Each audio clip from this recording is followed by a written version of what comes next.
नमस्कार दोस्तों, मैं हूं महसूस कुरैशी। मध्य प्रदेश के सिवनी ज़िले से आप देख रहे हैं आपका अपना यूट्यूब चैनल देसी मुर्गी पालन।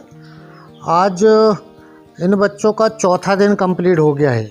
ये चिकगार्ड के अंदर है 1, 2 और ये तीसरा जो चिकगार्ड है, इसमें 2380 डबल FG क्रॉयलर का बच्चा आया था, आपने पहले के वीडियो में देख लिया था। उसके बाद ये 990 बच्चा ये आया था। तो 990 जो बच्चा आया है, इन्होंने आज तीसरा दिन हमारे फार्म पर कंप्लीट कर लिया है। 3 दिन 3 रात इनको हो चुके हैं।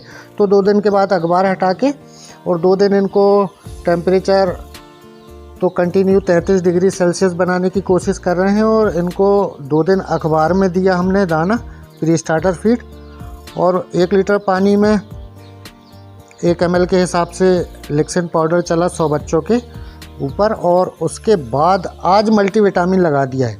और सबसे ज़्यादा हमने फोकस किया है कि पानी ठंडा ना हो, पानी को गर्म करके देते हैं। जैसे 20 लीटर पानी पे हमें बनाना है तो 2 लीटर खौलता पानी डाल देते हैं।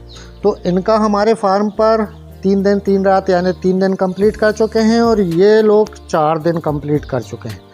तो अभी आज मैं आपको बताने वाला हूं कि सबसे ज़्यादा ठंड के दिन में नए फार्मर को क्या दिक्कत होती है टेम्परेचर मैनेज करने की। तो टेम्परेचर मैनेज करने में नया फार्मर कहां चूक कर जाता है। एक तो वो बच्चे मार लेते हैं पानी ठंडा दे के, और दूसरा बाहर की आने वाली ठंडी हवा को नहीं रोक पाते। मैं आपको दिखाता हूँ। यहाँ से आप देखिएगा कि जो हमारी दीवार है और सीट है उसके बीच में लगभग 3 इंच का गैप था। तो हमने जूट के बोरे और सीमेंट के बोरे लगा दिए। पूरे फार्म का दिखाता हूँ आपको, तो आपका समय भी बच जाएगा। रात्रि का समय है, लगभग 9 बजा है रात का, और मैच चल रहा है फाइनल। यार आज मैच भी देखना है, चलो आपको वीडियो दिखा देता हूँ पहले। तो ये आप देखिएगा, ये जूट के बोरे से बिल्कुल पैक है। और यहाँ पर जो पाइप लगा हुआ है और टीन, इसके बीच में गैप 1 इंच का है। तो यहाँ से हवा आ सकती है 1 इंच। तो इतनी तो लाना ही था हमें, क्योंकि अगर ऑक्सीजन अंदर नहीं आएगा तो फिर अमोनिया गैस बनेगी, और अमोनिया गैस बनेगी तो एसाइटिस की बीमारी होगी। यहाँ से देखेंगे आप कि यहाँ से भी 1 इंच का गैप है। और इसके बाद यहाँ पर जो हमने पर्दे इस तरफ के लगाए हैं, तो ये जो बीच में नाली है ना, ये नाली से बस हवा आ सकती है, बाकी तो वो बिल्कुल सटा हुआ पर्दा लगा हुआ है।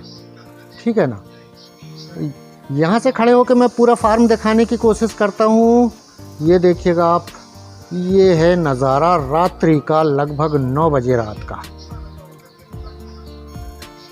और चौथा दिन ख़त्म होने के बाद मॉर्टेलिटी का आपको बता देता हूँ मैं। हम काउंटिंग कब करते हैं, जब रात भर बच्चे जो भी ठीक ठाक रहते हैं, और सुबह के समय जब हम इनको पूरा बारीकी से चेक करते हैं कि कितने बच्चों की मॉर्टेलिटी हुई। तो ये 4 दिन कंप्लीट कर चुके हैं। ये पहले दिन शाम को 7 बजे आए थे, तो सुबह मैंने काउंटिंग करके देखा था तो 10 बच्चों की मॉर्टेलिटी हुई थी। और दूसरे और तीसरे दिन का इकट्ठा मैंने कल के वीडियो में बताया था, 27 बच्चों की मॉर्टेलिटी हुई थी। और आज सुबह दिन के समय में तीसरे दिन की रात में 25 बच्चों की मॉर्टेलिटी हुई। और चौथा दिन इन्होंने कंप्लीट कर चुके हैं। कल इनकी गिनती करके बताया जाएगा। 4 ये हैं, और यहाँ पर देखते हैं कितने बच्चे हैं। और यहाँ पर भी, हाँ यहाँ भी 4 हैं। तो 4 और 4 8। और ये पहले दिन इसमें 23 थे, तो इसमें से कुछ बच्चे ठीक हो गए थे, कुछ मॉर्टेलिटी हो गई थी, तो उन्हीं में काउंटिंग हो गई है।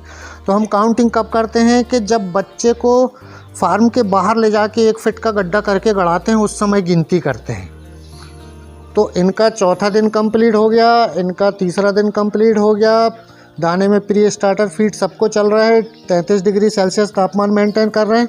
और मल्टीविटामिन में विमराल सबको चल रहा है 100 बच्चे पे 1 लीटर पानी पे 1 ml के हिसाब से। उसके बाद 15 तारीख को दोपहर के समय मैं फार्म जाता हूँ, और दोपहर के 12 बजे मैं टेम्परेचर देखता हूँ तो 38 टेम्परेचर था। तो 33 की जगह में यानी 33, 34, 35 भी हो जाता तो ठीक था, मगर 38 डिग्री सेल्सियस तापमान देखकर मैंने सारे पर्दे खुलवाए और बाहर की ठंडी हवा अंदर आने दिया। उससे टेम्परेचर थोड़ा सा लो हुआ, क्योंकि मैं दिन के समय में कम रहता हूँ, रात्रि के समय में ज़्यादा रहता हूँ। उसके बाद मैंने 16 तारीख को कोई वीडियो नहीं बनाया, व्यस्तता थी और मैं बाहर रहा। मगर जैसे ही 17 तारीख स्टार्ट होती है तो दोपहर के समय में हमने गौर किया कि हमें स्थान भी बढ़ाना पड़ेगा और बच्चों का 7 दिन हो गया है तो बिछावन को नहीं पलटा है। जब मैंने बिछावन चेक किया तो आप स्क्रीन पे देखिएगा बीट ही बीट ऊपर है, जैसे कच्चे अंगन को छापते हैं मिट्टी से इस तरीके से। जब बीट ही बीट ऊपर हो जाएगी तो अमोनिया गैस बनेगी, गंदगी होगी, बीट गीली होती है, बीट में नमी होती है, उस पर बच्चा बैठता है और वहीं से बीमारी स्टार्ट हो जाती है। तो फिर हमने सारे जो फार्म में जितनी भी बिछाई हुई थी चिकगार्ड के अंदर 3 इंच हमने चने का भूसा बिछाया है, इसका वो पूरा पलटा गया। तो चारों चिकगार्ड में से भूसे को पलटा और बीट को नीचे किया और साफ़ वाला भूसा को ऊपर निकाला। उससे हमारा भूसा बिल्कुल साफ़ सुथरा हो गया और बच्चे फ्रेश होके खेलने लगे। मगर फिर हमें यह भी ध्यान रखना था कि जब 7 दिन कंप्लीट हो गए हैं तो हमें अब 1 स्क्वायर फीट में 3 चूज़े रखना है। तो 3300 चूज़े, 3300 चूज़े को हमें 1100 स्क्वायर फीट की जगह देना था। तो फिर हमने भूसा बिछाया आसपास और एक ही पार्टीशन बनाया 1100 स्क्वायर फीट का। तो सबसे पहले भूसा बिछाना चालू किया हमने चिकगार्ड के अंदर, क्योंकि यहीं हमें बच्चा छोड़ना था। और उसके बाद क्या क्या हुआ आप देखिएगा। चिकगार्ड के आजू बाजू का जो एरिया है, जो सामने आप देख रहे हैं जहाँ तक नज़र जा रही है, और बीच में जो कॉलम है यह 17 फीट में है। तो 17 फीट चौड़ाई हमें देना था और इधर लगभग 50 फीट से ज़्यादा की हमें लंबाई देना था। इतनी जगह में हमें चूज़ा छोड़ना था। तो अब ये गोल राउंड जो थे वो हमें चिकगार्ड अलग करके और एक ही उसमें चूज़ा छोड़ना था। तो हमने अच्छी तरीके से पूरा भूसा बिछाया। भूसा बिछाने के बाद भूसे को डिसइंफेक्टेड किया। 5 लीटर पानी में 5 ml कोर्सोलिन डाला और पूरे भूसे को डिसइंफेक्टेड किया। उसके बाद हमने धीरे धीरे एक एक चिकगार्ड खोलना स्टार्ट किया। उसके बाद बच्चों की खुशी देखते बनते हैं जी। मस्त खेलना, दौड़ लगाना, जब खुला स्थान मिला, उनको खेलने की जगह मिली तो उनका दिल खुश हो गया। और ये 7 दिन पूरे कर चुके हैं हमारे फार्म पर। ये शाम को 7 बजे इनको 7 दिन 7 रात हमारे फार्म पर कंप्लीट हो जाएंगे। तो जब हमने स्थान बढ़ाया, चौड़ाई दी, खेलने की जगह दी, तो तबीयत खुश हो गई। इनका दौड़ना, खेलना, उचकना, और जब थक गए ये शाम के समय, रात्रि के समय में, तो सारे आराम करने लगे। तो मैं तो भैया गांव से हूं और मेरे यहाँ से 50 किलोमीटर मेरा ज़िला है सिवनी।